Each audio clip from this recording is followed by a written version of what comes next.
Grooming gangs in Bradford are said to be far, far worse than what took place in Rotherham and what took place in Oldham. But once again, the Labour Party under Kier Starmer and the local police and local social services and the local council sought to cover up what was taking place, and the local Member of Parliament received threats and was told to shut her mouth. Hello everyone, this is Andre Walker. Please do subscribe to this channel, but also join G Live TV podcast. They've been sponsoring us all week. They're a new project that's just launched today that's bringing real news to the country. Well, let me tell you something. We have always said that what we saw in Oxford, what we saw in Rotherham and what we saw in Oldham was just the tip of the iceberg. Wherever there are these tribal areas that are differently policed and that are ethnically Pakistani, there will always be these grooming gangs. By the way, I don't want to say gangs simply because I know that YouTube will go a bit mad about it. And also SA is something that they really, really do not like. And I don't want to get this video banned because it's extremely important. Why don't I go through for you the transaction of what took place? In 2002, Anne Cryer, who was the Labour Member of Parliament for Keighley, which is next to Bradford, basically, was approached by 7 mothers who said their daughters were being SA'd by a group of Pakistani men. The victims were as young as 11 years old, and they gave a list of 65 men who had given them drugs and alcohol as bribery to behave in the way that they wanted to behave towards them. These mothers were at the end of their tether and absolutely desperate to get some help from their local Member of Parliament. Now, Anne Cryer, being a wholly reasonable person, thought that what the solution to this was to speak to the police and speak to social services. However, she was warned that she needed to drop this, otherwise it would damage community relations and the Pakistani community would be angry. Now, by the way, I've said on this channel multiple times, don't blame every single Pakistani man for the behaviour of some of them. Yes, I accept there's racism within the community. Yes, I accept tribal areas are wrong. Yes, I believe two-tier policing is unacceptable.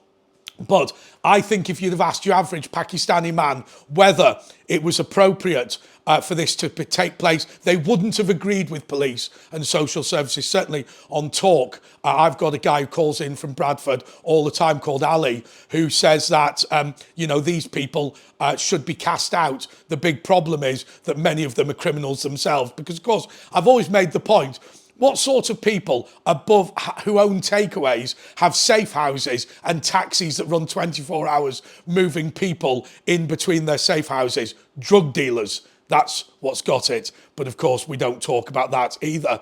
So Anne Cryer attempted then to organise a meeting with the Pakistani community and actually got death threats as a result of attempting to do that. So it's fair to say that there were some people within the Pakistani community, some leaders of it, who were also keen to cover all of this up for community relations.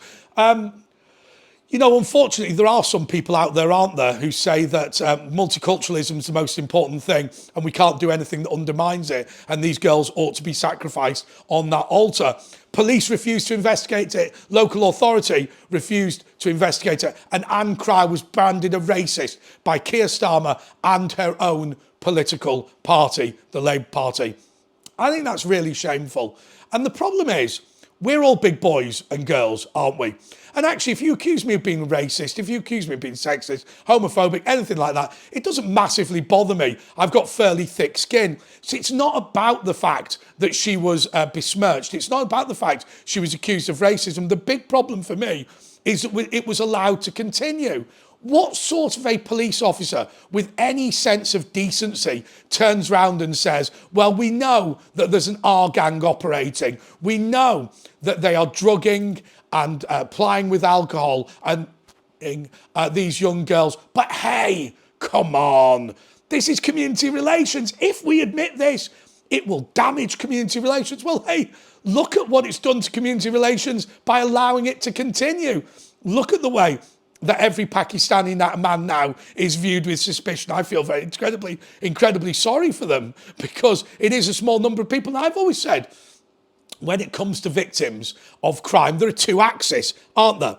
There's number of offenders, yep, that will increase the number of offences that take place. Then there's length of time they're allowed to get away with it, right? And you can plot the graph.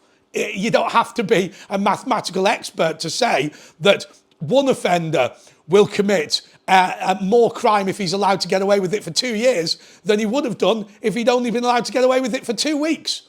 And yet, these things continue. I believe that we should criminally prosecute the chief constables of a lot of these police forces. Remember, it is a criminal offence for a warranted police officer to ignore a criminal offence. And I think in the case of Peter Fahey, he really ought to. He's Greater Manchester Police, not Yorkshire, I should say. But I certainly think that he should be in prison for what he did in terms of supporting, defending, and effectively being part of one of these gangs. I know he didn't meet these people. I know he wasn't actually involved in the SA, but actually, by demanding that his force never, ever investigate them, he was effectively an ancillary member of the gang. Frankly, it would be great with Sir Peter Fahey if we could do him as an accessory to R in each and every case, lock him up and throw away the key. But it's still happening today, ladies and gentlemen, and that's my great warning to you. Because if you think that Anne Cryer and Simon Danchuk are the only people, and by the way, let me tell you something about Simon Danchuk. Simon Danchuk, the MP for Oldham, got into a lot of trouble because he sent flirty text messages to a 17-year-old. Now, what they said of him is he's grooming a teenager. Right, they know how that reads, and I accept as a member of Parliament who's 40, he shouldn't be sending a text message to a 17-year-old. I do accept that, but it's not illegal. And he never met this person, he never did anything with them, and in any case, the age of consent is 16.